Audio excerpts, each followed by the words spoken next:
Una muestra de la riqueza sin parangón de nuestro patrimonio cultural, donde abordamos temáticas sobre las manifestaciones festivas, con tertulias inherentes a la riqueza cultural. Calvario. ¿Qué tal amigos? ¿Cómo están? Buenos días, buenas tardes, buenas noches.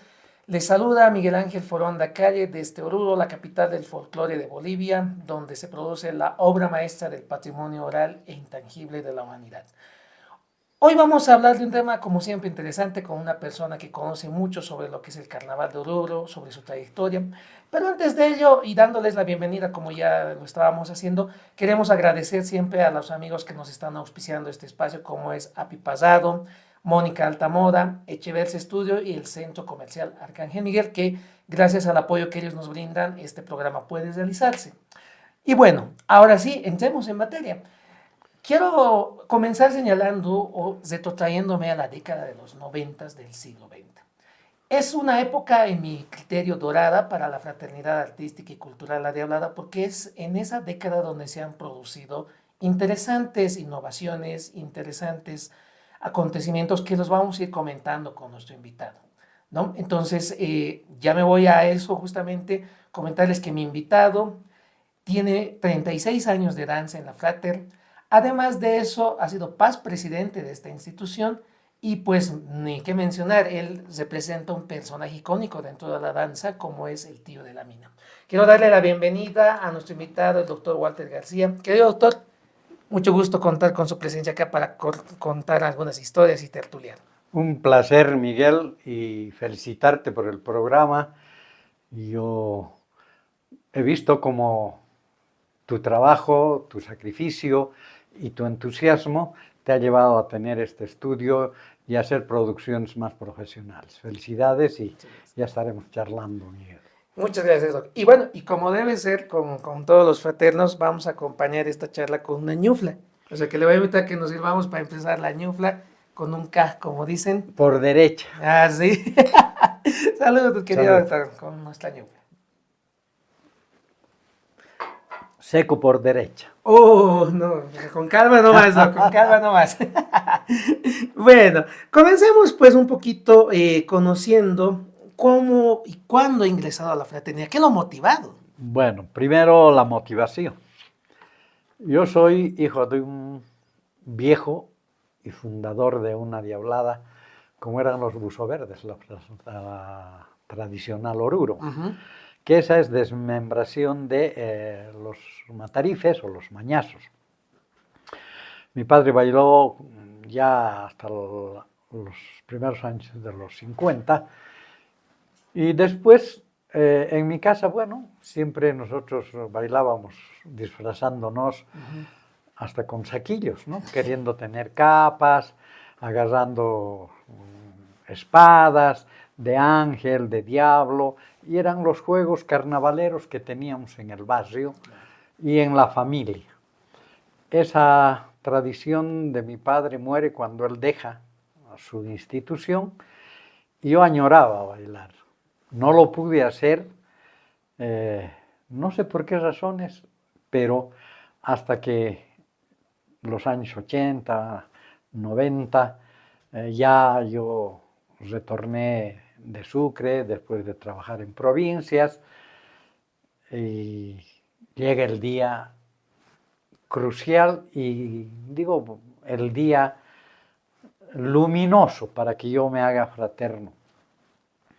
Vivía en el edificio de los maestros, en la avenida Pagador y la León. Y ahí los convecinos y copropietarios, Jorge Vargas y Rendón, el doctor Freddy Rendón.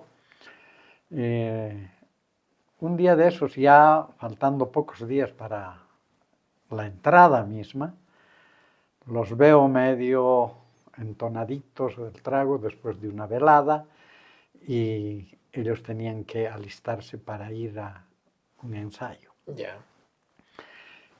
Y como todos estacionábamos en el patio nuestros autos, teníamos que sacar temprano. Y en medio de la charla surge y me dice, doctor Rendón, me dice, oye Chato, me dice, ¿por qué no entras a la Frater? No, le digo, primero que ya es a destiempo, Claro. segundo no he ensayado y todo aquello. Turco me mira, me dice, pero no seas pues, me dice, no, eso se supera. Puedes y debes bailar en la Frater. Agarro yo los ofrecimientos y les digo, ¿será posible? Le digo, porque hay que pagar cuotas y hay un montón de obligaciones. Eso va a aparecer y si quieres bailar, te acompañará la Virgen en vestirte y hacer que seas fraterno. Tomé con muy buen agrado. Entonces me dice, ¿tienes pantalón negro? Sí. ¿Tienes camisa blanca? Sí. ¿De manga corta? No. Bueno, ya conseguimos pues una guayabera. Claro. Gorra también. Ya, ese rato aparecieron las cosas. Y de fraterno. De cuasi fraterno ese entonces, yo ya en mi imagen volando ahí. Y había otra de mis preocupaciones. Mi esposa toda la vida trabajó en Justicia y Paz con un movimiento franciscano internacional. Ella estaba en Chile, Ya. en Santiago de Chile, justamente. Había que contarle. ¿No? Y había que hacerle saber y Claro. algo, ¿no? Y resulta que ella venía justamente 2 días antes para la entrada. Y apenas habían 15 días, ¿no? Claro. Era el recorrido, el convite último y luego la entrada. Entonces, se me ocurre, después, día lunes de la semana que venía, voy y le digo a mi suegra, ¿no? A mamá de Judith, le digo, madre, estoy bailando. Ya. ¿Estás bailando? Sí, en la fraternidad, le digo, toda la vida me ha gustado estar en el conjunto de diablos y se me ha presentado la oportunidad. Como no está la Judith, espero que, bueno, esto pase. ¿Qué te importa la Judith? Bailate mientras puedas. Con un tono amable me dice, tú puedes. Y entonces, con esa autorización ya empecé a buscar las cosas. Jesús Rendón, creo que he nombrado mal hace rato, Jesús, al que decía, yo lo llamaba de Chuy Rendón. Ya. Todos los Rendón en el Colegio Bolívar tenían el apodo de Chuys. Ya, Chuy. El Chuy Rendón, entonces aparece una mañana y me dice, Walter, me dice, tengo un capero, he consultado al Gregorio Flores, no va a poder porque ya está todo copado, bueno, pero vamos a armar eso igual, capa negra, todo. Fuimos, logré conseguir la capa. Ya. Di un adelanto y me dice, tengo un caretero más allá y vamos. Y me dice, ya no tengo las caretas de Lucifer. ¿Qué pasa? Me dice el señor Flores, también era el carretero, detrás de la caja y atrás tenía su taller, y me dice, mire, esta es una careta de diablo que no me han recogido. O sea, todo se fue dando. Se fue dando así y al tac y a pedir de boca. El caretero me dice, mire, señor, me dice, si usted va a bailar de Lucifer, yo hasta pasado mañana le entrego, le pongo corona y todo, y no se preocupe. Ya. Fue así, dejé otra vez mi anticipo, y bueno, pasan las cosas. Y ¿Qué pasó con la esposa? nada, todavía ella no estaba todavía en esos días. Voy dando, buscando, voy a la Zamora y Jesús Rendón me dice, bueno, a ver, hazte medir unas botas. Y en Zamora me hice hacer las botas, nos medían inclusive con, con una plantilla de cartón para que la moldura y el alto del empeine, el taco esté a medida. Claro, porque si no uno sufre ahí también, ¿no? Era tal el diseño de Calzados Zamoras que te lo hacían personalmente. Dejé eso solucionado. Bueno, ya tenía todo. Voy a la asamblea, ya mis presentantes, Turco Vargas, Jesús Rendón, yo siempre agradezco aquello. Y pues aparecí en el mundo de la fraternidad. Y resulta que se dio tan sencillamente que rápida y curiosamente pude lograr todo. Tenía botas, todo. Eso dicen, ¿no? Cuando la Virgen quiere se va dando, y usted está demostrando eso, Sí. todo se ha ido dando. Ese fue un detalle que me dijo, sí, debe querer la Virgen que yo baile, y si bailo voy a bailar a la memoria de mi padre, que fue un diablo. Mi padre fue muy amigo de don Eduardo Leclerc, del profesor Quintanilla, que también salieron ellos de la Verde, de la tradicional Oruro. Luego los hermanos Cárdenas, el profesor Zabaleta, eran viejos y celebridades de la diablada acá en Oruro, ¿no? Ya después de ellos viene nuestra institución, la fraternidad. Entonces la Virgen quiso hacerme miembro de la fraternidad y ha debido ser la bendición de ella que logré ingresar y hasta el día de hoy no puedo salir. Yo creo que ha sido, como dicen, predestinado porque usted ha logrado ser presidente también de la institución.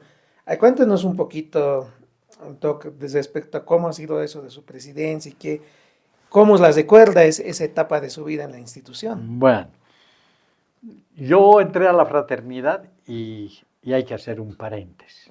Era una institución con una disciplina férrea. Había que mantener costumbres, tradiciones y sobre todo el respeto. Era, para ser fraterno, considero yo que había una especie de trilogía. Disciplina, respeto y hermandad. Esos tres elementos han hecho que la fraternidad tenga un prestigio del que podemos preciarnos, y no siempre en otros conjuntos encontramos estos elementos que hacen la fortaleza de la institución. Eso es cierto. Entonces, por aquellas épocas todavía se mantenía de que los nuevos eran una especie de ayudantes voluntarios. Y si no habían voluntarios en las veladas para atender la coca, entregar los cigarritos, el ponche, cualquier antiguo te miraba y dice, nuevo, sí, anda a agarrar la charola, ve, corre y sirve. Uno tenía que ir. Claro. Y eso se ha mantenido por siempre.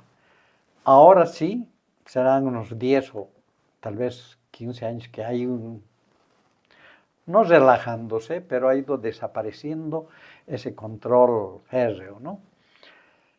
Y entre esas cosas me encantaba ver la disciplina. Ya. Y veía a grandes amigos, por un lado, entre los que la oportunidad me hace mencionar a Chulo. Nuestro recordado y fallecido Chulo era amigo mío de este colegio. Ya.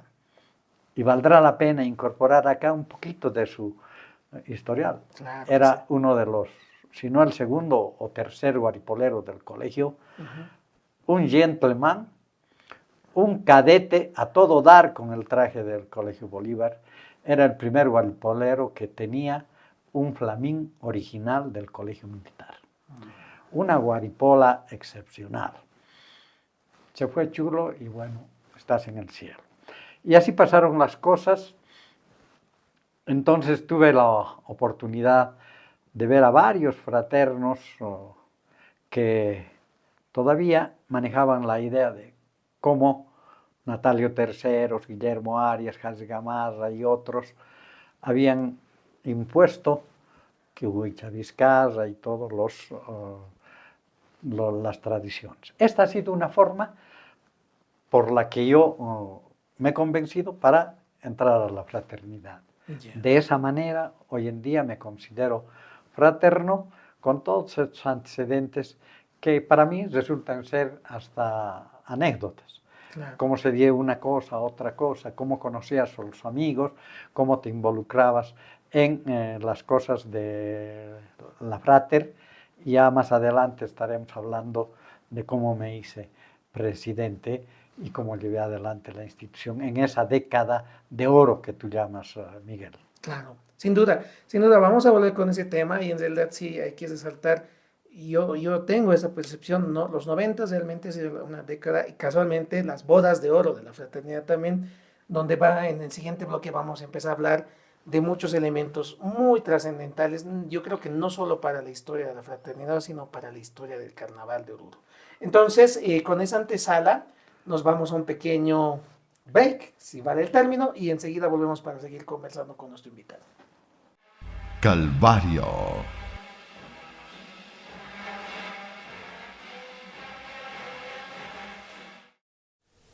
La fotografía me hace optimista. A través suyo el mundo y la vida son diferentes. No creo que ella sea una transcripción literal de lo que vemos, sino más bien estoy convencido que es un motivo poético que construye vida para la vida. Hago fotografía justamente por eso, porque solo a través suyo siento que puedo observar y entender el mundo.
Calvario. Estamos de regreso, gracias por estar acompañándonos. Y bueno, queremos invitarles también y recordarles que nos pueden seguir por nuestras redes sociales, pueden buscarnos en YouTube, de la misma manera estamos en Spotify y también en Instagram, nos buscan como Lunangel y ahí van a poder acceder a todo el material que tenemos y venimos produciendo. También me olvido decir nuestra fanpage en Facebook, entonces es darle un like, seguir y desde luego invitarles a que comenten todos estos videos porque con su participación vamos a ir nutriendo más todo este material que estamos produciendo. Bueno, habíamos cerrado la anterior parte justamente hablando un poco sobre cómo nuestro invitado ha ingresado a la Fraternidad Artística y Cultural La Diablada. Él nos ha mencionado estos aspectos que él resalta y valora de esta institución, que es muy emblemática en el Carnaval de Oruro. Y ahora vamos a entrar a hablar de una etapa muy importante. Vamos a hablar de la etapa donde el doctor Walter ha sido justamente presidente de la institución y cuáles han sido los desafíos que ha tenido y los logros, desde luego, en su gestión. Pero antes de eso, querido doc, como siempre, me voy igual, pero también le invito a que me acompañe. Un K. Un K. Ahora sí. Salud. Salud. Cuéntanos, doc, ¿cómo le ha ido, cómo ha sido este tema de su presidencia? ¿Cómo llegó ahí y qué es lo que ha desarrollado en su gestión? Bueno, primero que, si recuerdo mal, no creo. Cuando ingresé, había, antes de Juvenal Caballero, no sé si era el fraterno, ¿cómo es este? El de La Paz. Enseguida me acuerdo. Después venía Juvenal Caballero. Yo ya para ese entonces tenía 2, 3 años de participación. Juvenal se hizo cargo de las bodas de oro. Y obviamente en la fraternidad había una conducta de que había que apoyar al directorio que esté en vigencia. Poco a poco fui participando en las asambleas, porque de novato a antiguo ya hay que adquirir derechos.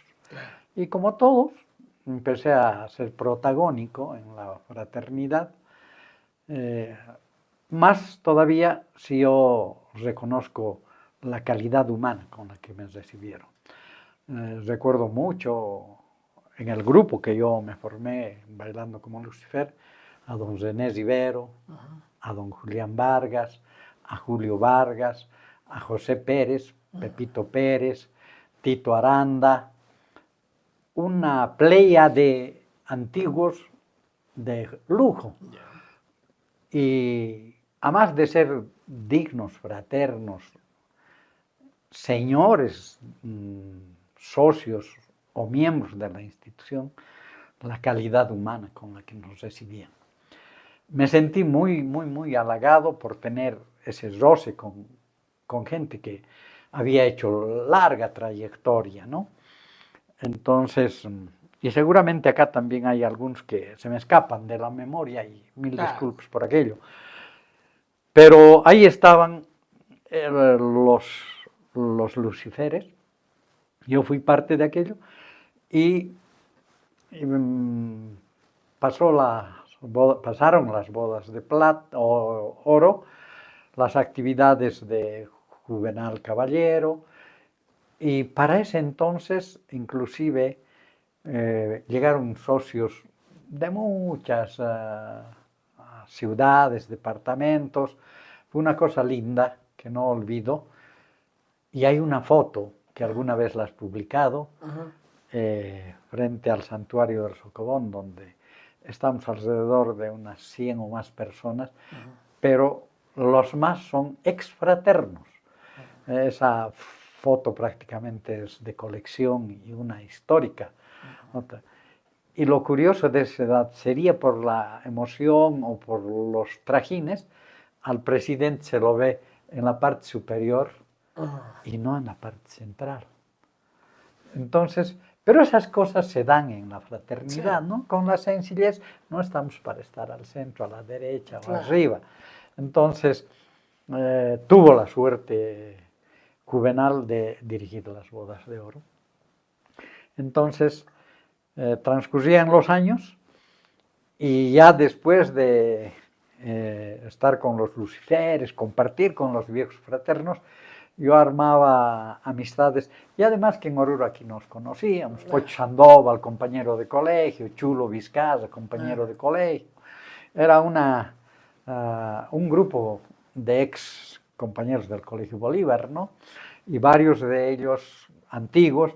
Entonces empezamos a hacer el junte, como diríamos vulgarmente, y ahí también conocimos a Matico, a Chali Guzmán, Pocho Sandoval, todos ellos empezamos a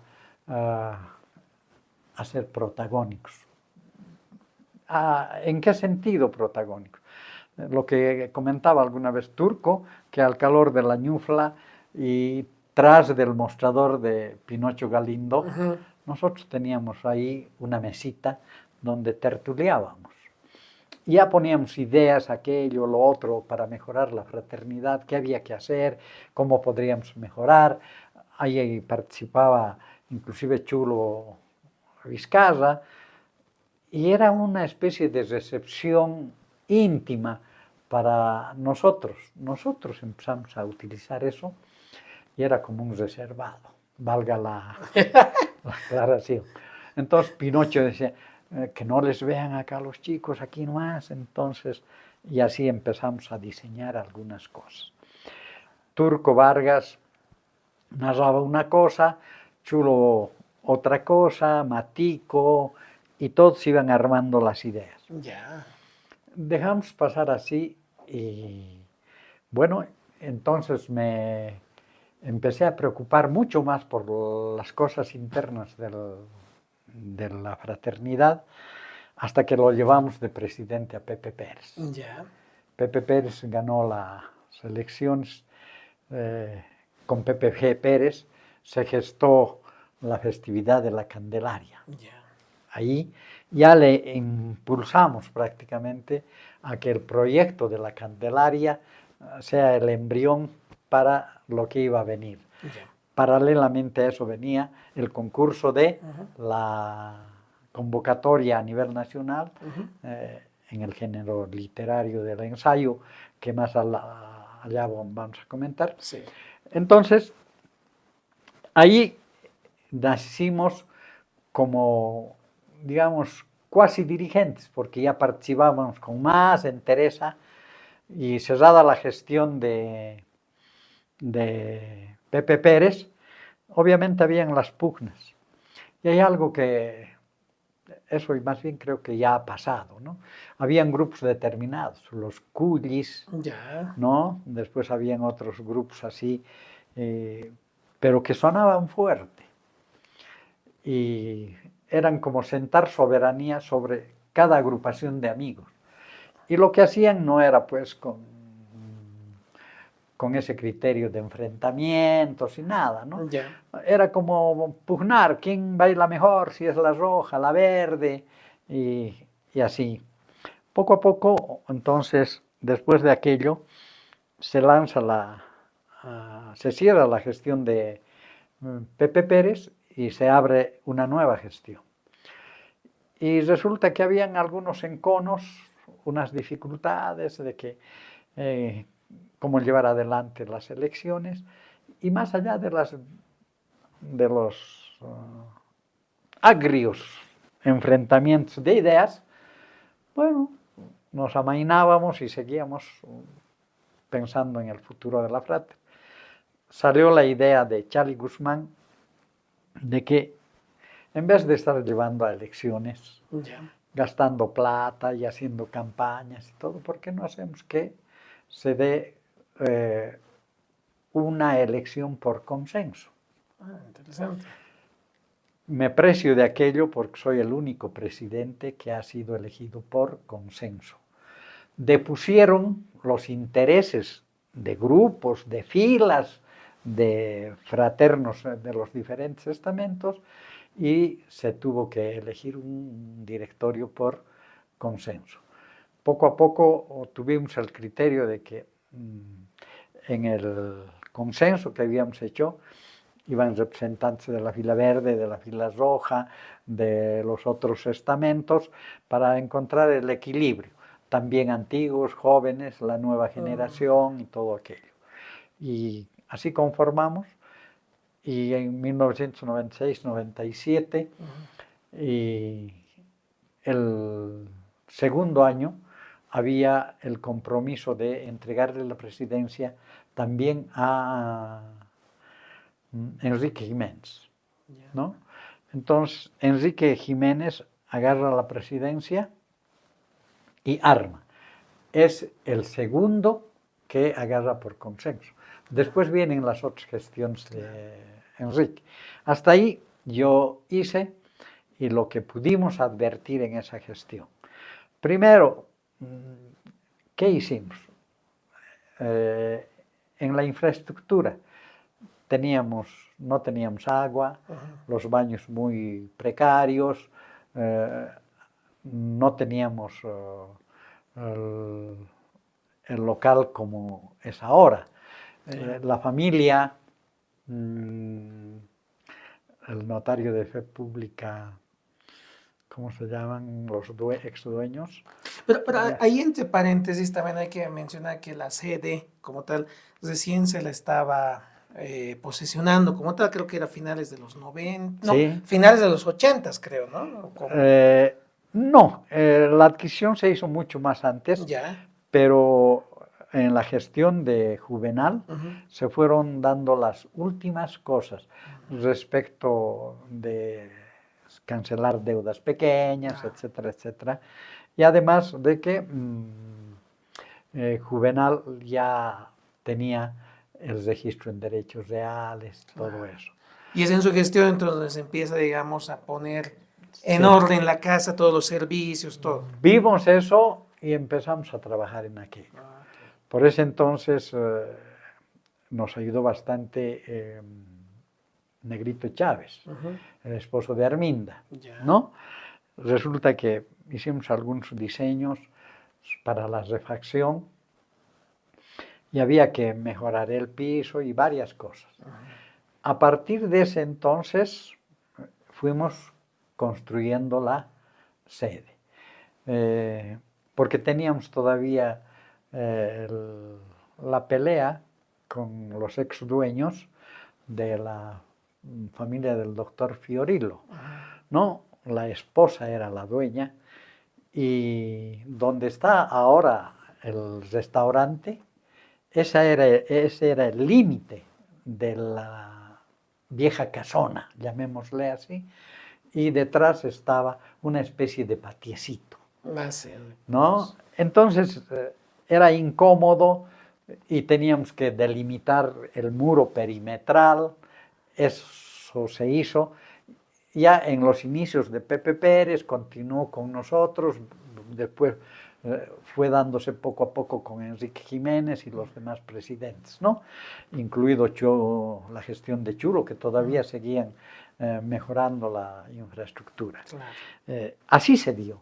Yeah. Entonces, la gestión de Enrique, de Pato Vargas y todos, le poníamos un poquito, y hasta que tenemos la sede que hoy tenemos. Claro. Y que todavía falta cumplir algunas cosas arriba.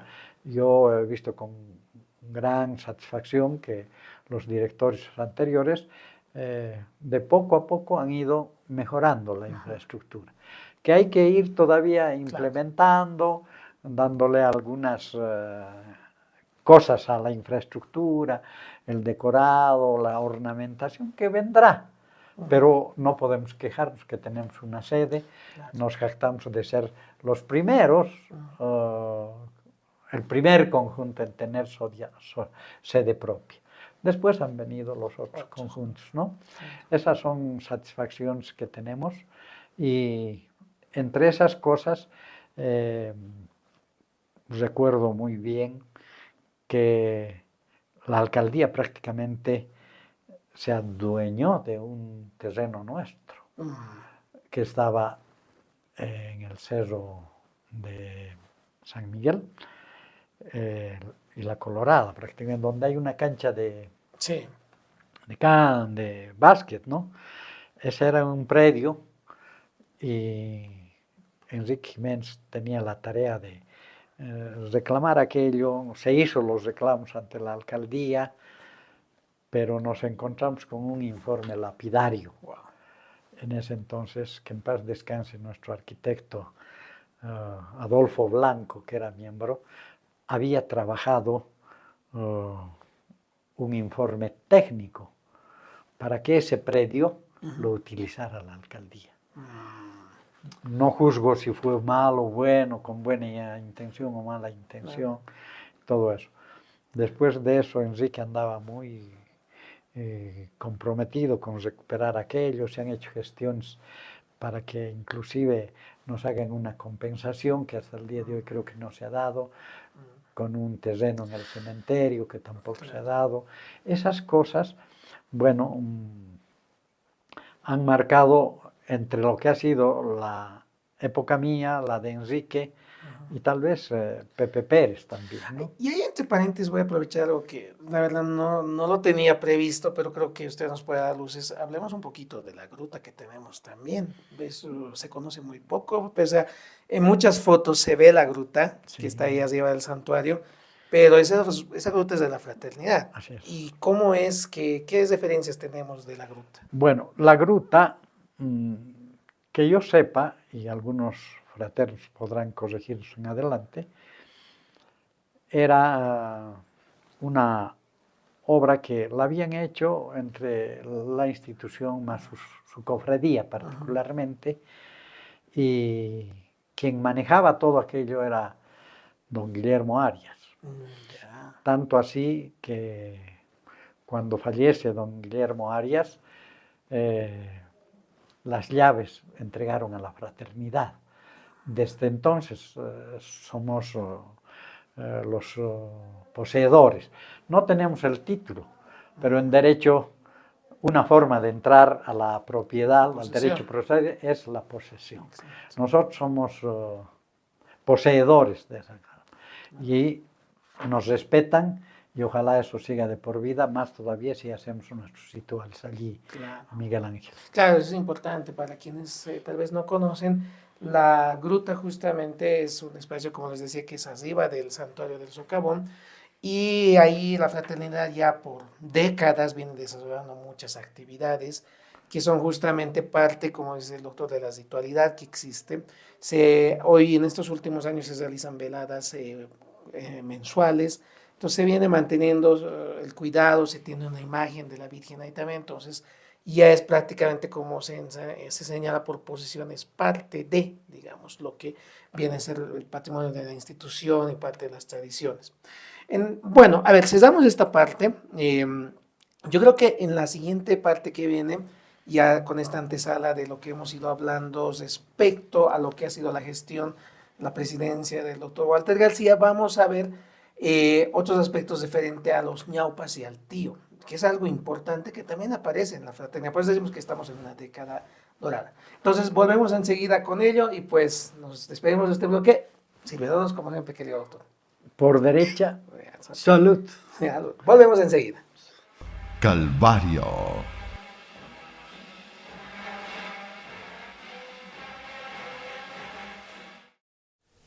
La fotografía me hace optimista. A través suyo el mundo y la vida son diferentes. No creo que ella sea una transcripción literal de lo que vemos, sino más bien, estoy convencido que es un motivo poético que construye vida para la vida. Hago fotografía justamente por eso, porque solo a través suyo siento que puedo observar y entender el mundo.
Calvario.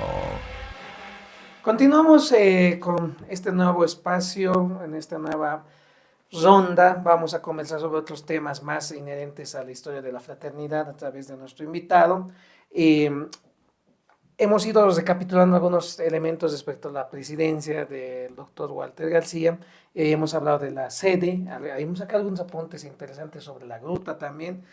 Y bueno, ahora vamos a entrar a hablar sobre dos temas específicos que tienen que ver con las innovaciones que se han dado en la década de los 90, como ya veníamos diciendo. Pero antes de continuar, como siempre, les invitamos a que nos sigan en nuestras redes. Ya saben, nos encuentran en YouTube, en Instagram y desde luego también estamos en Spotify, o sea que cordialmente invitados a darle su like y como siempre, hacernos sus comentarios de qué les parece estas entrevistas, tal vez algún apunte extra o incluso si ustedes nos quieren sugerir también a futuros invitados que podamos tener.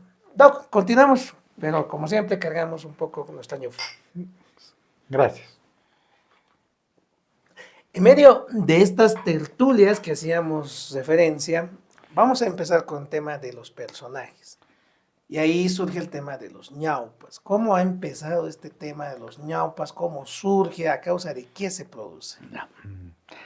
Mira, Miguel, y para conocimiento de los socios y los que ven este programa, el entusiasmo de un grupo de fraternos que nos habíamos involucrado en la Candelaria, todas las reuniones que habían de Asamblea General, acabábamos en el saloncito privado que nos arrogábamos tener con Pinocho. Y ahí salían, como decía Turco, de traguito en traguito las ideas. Ya cuando se lanzaron las ideas de la Candelaria, el concurso nacional, entramos a ver y Matico dice, qué lindo sería, ¿no?, que empecemos a hacer un bloque con un disfraz a la antigua. Los años 900, los del 40, 50, los años, la década del 40, 50, obviamente, inclusive se usaba un solo pañuelo, que eso tiene su origen en el pañuelo de la tinca de los mineros. La fraternidad crea los 3 pañuelos y posteriormente, ya modernizando inclusive los luciferes, tenían unas capas que todavía manejamos hasta ahora, con bastidores laterales y una rueca central que hace el entorno de la capa. Obviamente pesada, muy bien decorada, pero no permite Movimiento. que la danza sea con mayor garbo, con mayor estilo, prestancia. Entonces, en ese momento, Matienzo, el querido Matico, dice, ¿por qué no vemos un diseño de ropa que sea más liviano, que nos permita batear, saltar, porque hacíamos todavía el paso caballo y todo eso? Se prende pues la luminaria de todos, ¿no? Charlie Guzmán, como siempre, el entusiasta, dice, sí, ¿por qué no hacemos? Y traen las remembranzas de que antes no había pedrería, que había que adornar la pechera con espejitos y piedras, o los espejos cortados en vez de piedras que adornan ahora, ¿no? Las fantasías. Sí, sería interesante, bueno. Entonces, hacemos aquello. Los diseños, cómo vamos a hacer.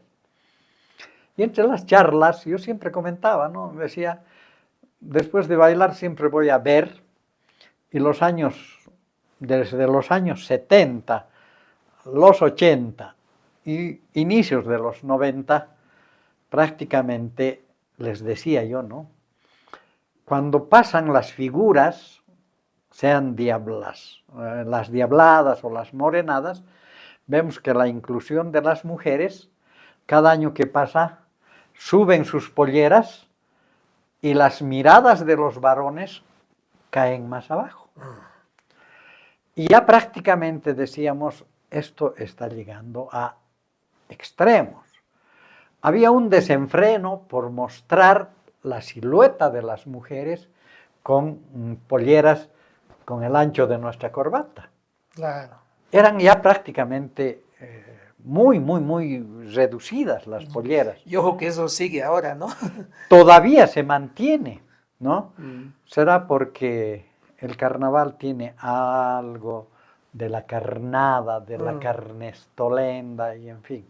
Bueno, pero decimos, bueno, volvamos a aquello. Crearemos el grupo, pero no solamente de nosotros, los varones con capas sueltas, con cabellera de antaño, las chipelucas, ¿no? Pelucas grises de viejos. Las caretas también han sido así, y con rasgos más humanoides, porque si ves una careta de diablo, también hay, ¿no?, los ojos saltones grandes y se van distorsionando, en fin. Empezamos a cranear, a pensar, diseñar, unos más, otros menos, pero todos aportábamos. Y hasta que el momento dado empiezan a hacer diseños, y puede ser esto. Muy bien, se hacen, pero que nos acompañen mujeres. Sería bien introducir unas cholas de prestancia, las cholas antiguas. Nosotros hemos conocido en nuestras abuelas, ¿no?, las cholas con botitas a media canilla, bien calzadas, inclusive no con ojalillos, eran con una especie de ganchitos ¿no?, eran con broches, ¿no?, que trenzaban ahí. Y empezamos a dar las ideas.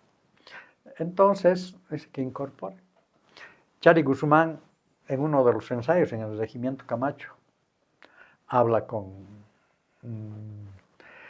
Arminda Siles, Aide Lovera, y les dice, bueno, pueden ustedes bailar así, esta es la idea y todo. Se entusiasman y en base a ellas se hacen las otras figuras. Se incorporan las hermanas Campuzano, Teresa y Patricia, que bailaron 2 o 3 años, eran excelentes y eximias danzarinas, ¿no? Entonces, hacen el cuarteto y poco a poco se van haciendo hasta llegar a 6 parejas. Se incorporó posteriormente Ana Cordero, después vino la hermana de Harold Barber, ¿no?, la Liz Barber. Entonces eran las primeras que fueron. Pero debe quedar claro que este estamento, es lo que aparece en la fraternidad. Obviamente, nadie había pensado en aquello para ese entonces. Entonces, nosotros estábamos completando las ideas de la Candelaria y todo eso con el Nuevo Estamento. Claro. Entonces, ¿cómo hacemos a la chola? La chola que baje de las rodillas, 4, 10 centímetros o un poco más, que tengan sus enaguas, lo que en quechua llaman las mancanchas, con enaguas bien, ¿cómo llaman? Las puntas que tienen para que se vea, ¿no? Y hay que pensar que la pollera de antes tenía pues características especiales. Mi abuela iba a la esquina de la Findel y compraba o hacía hacer su pollera con una señora, Eloisa Gamboa, familiares que viven en la Potosí, la Pagador, esquina Cochabamba. Doña Elisa Gamboa, una de las mejores costureras de polleras. El fruncido era a mano, de tal manera que el fruncido iba entre los 15 o 20 centímetros, para que le ajuste la cintura. Eso vulgarmente se conoce como atraque de la pollera. El atraque de la pollera tenía que tener así. Y tratamos de que esas polleras, al recopilar, tengan aquello. Luego, las alforzas. A media rodilla iban 4 o 5 alforzas a la altura de un dedo. Bien. La pollera tenía que tener 3 enaguas, cosa que levante las caderas de las señoras. Ah, A eso había que agregarle las aplicaciones que poco a poco vamos introduciendo. Finalmente, la blusa. Había que pensar en las blusas con manga abullonada, así llamaban las cholas de antes, ya. ¿no? Luego, que la blusa no esté del todo escotado. Era un escote bastante recatado, como diría mi abuela. Entonces, esas características de la blusa. La blusa tenía que tener puño y tenía que tener un puño fruncido, cosa de que se levante como un pequeño cancán en tu mano. Entonces eran diseños de las modas de los años inicios de los 900 y tal vez de los 800. Claro, se buscaba recuperar entonces. No, Ir hacia atrás. esa era la característica.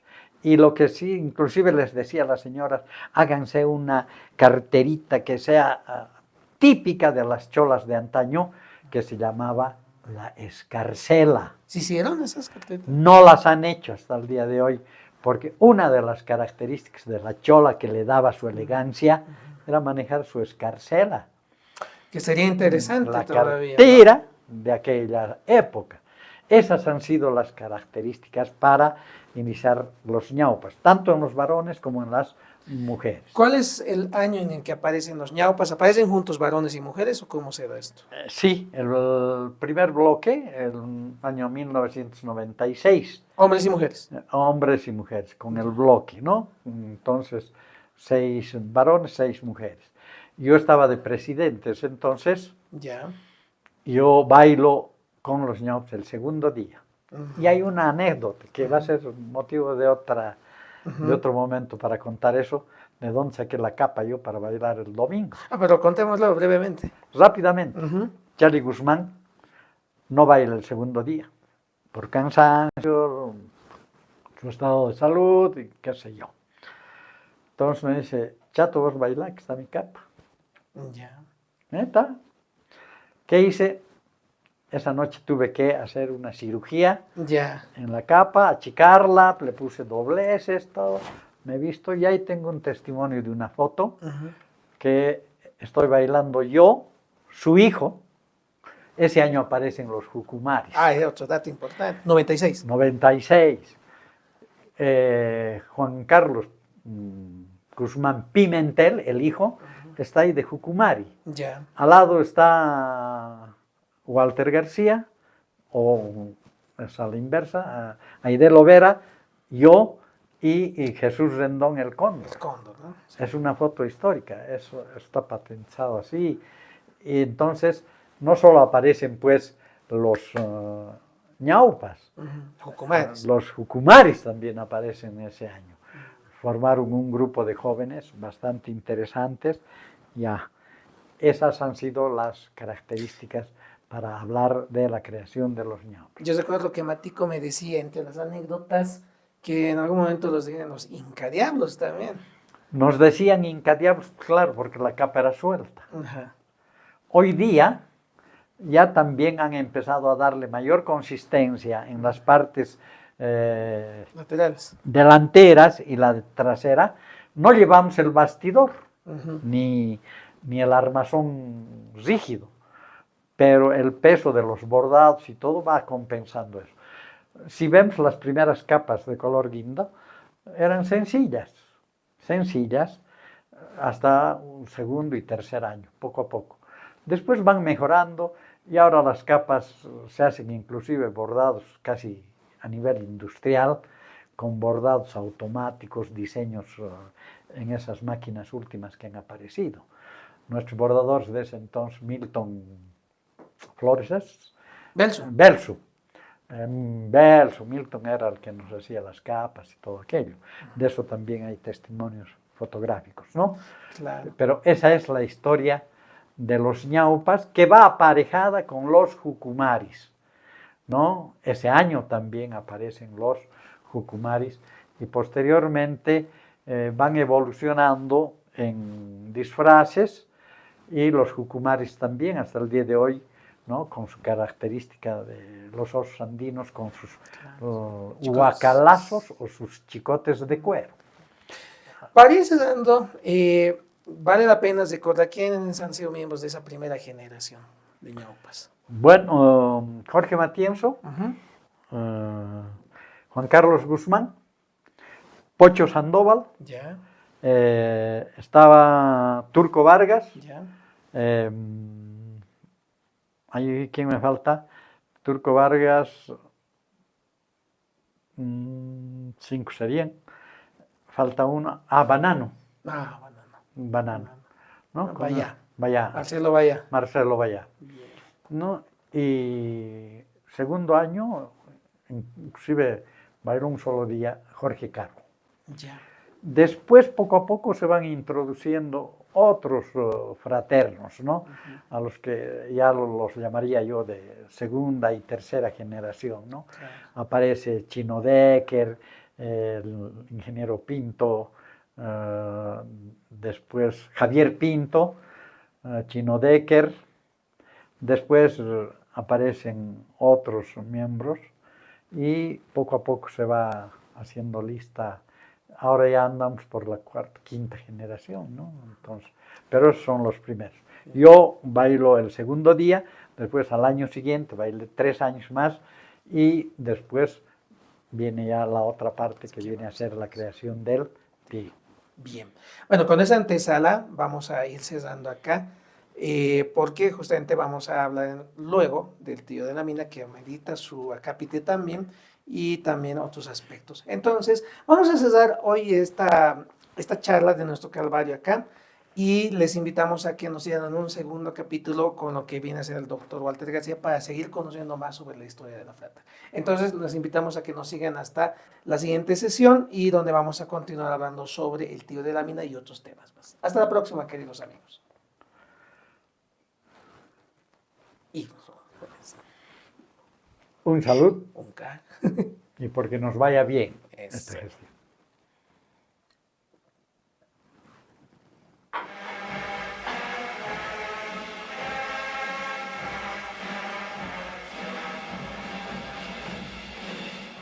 Una muestra de la riqueza sin parangón de nuestro patrimonio cultural, donde abordamos temáticas sobre las manifestaciones festivas, con tertulias inherentes a la riqueza cultural.